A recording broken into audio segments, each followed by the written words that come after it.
welcome back to my film and TV channel. Hope you're all staying safe and well. We're over to Netflix today, yes, for an action comedy, dark comedy television series created by no less than Guy Ritchie for Netflix, based on a film of 4 or 5 years ago of Guy Ritchie's as well, which I quite liked at the time. So we've got a series, an 8-episode series, and this is simply called The Gentleman. There are some about, aren't they? The Gentleman. Please, if you're new to the channel, push that subscribe button, push the bell notifications.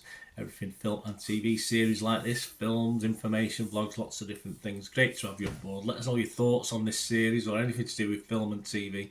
I will respond or give you a like if that's all it needs. And please, if you like The Gentleman and you like Guy Ritchie and you like my feeble efforts, press that like button, guys. I'm trying to get up to about 10 for these TV and film vlogs, so that would certainly make an old TV and film watcher very, very happy. Well, there we go, 8 episodes, yeah, about 50 minutes. There's some a little bit shorter, some nearer 40 than 50, but again, all an higgledy-piggledy of times for these.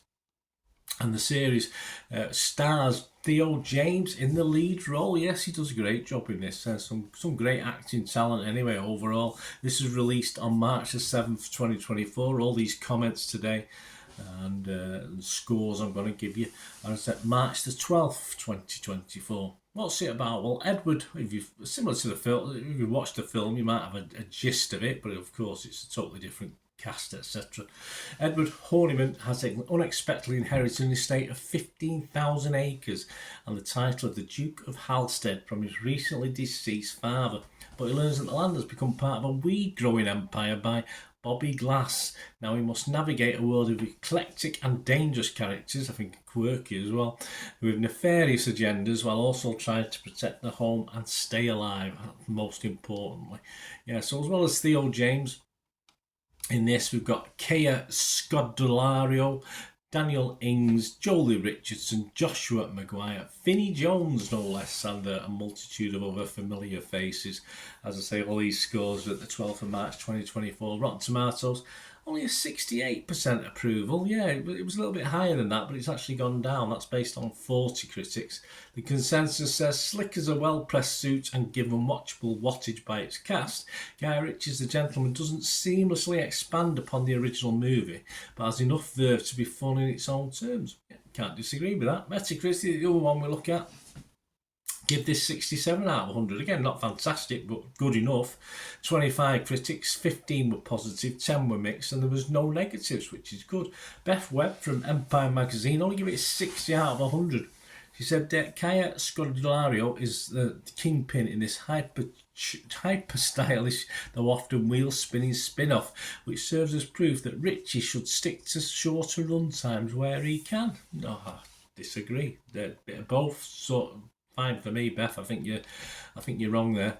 Rotten Tomatoes audience, 83% positivity, so Joe Public like it. Metacritic users a little bit lower, 6.3 out of 10. But Internet Movie Database, over 14,000 scores and reviews have been left for this series.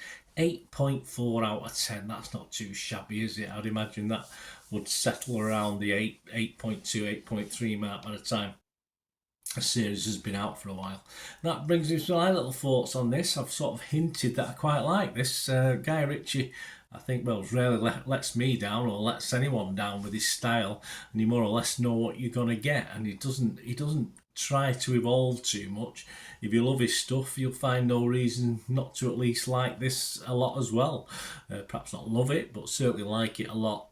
I watched the series Sexy Beast, which of course is very recently, and it was okay, but this sort of takes the theme to a higher, more entertaining level. A bit just as silly in parts, but just total entertainment. Great characters, very good simple stories, doesn't overcomplicate anything, it gets things out of the way as well. It doesn't drag on subplots, and you get to see you certainly some characters return, but obviously it's not, I say, it doesn't overcomplicate things. I like this. It's just a nice, easy, enjoyable watch, an excellent series and excellent entertainment for me, and I will give this a fresh Rotten Tomatoes. I'll give it a positive Metacritic, and yes, I'm going to sit down for this.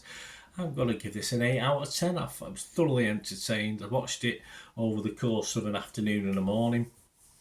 You can watch it independently and watch an episode now and then. It's just as effective, or binge watch it like I did.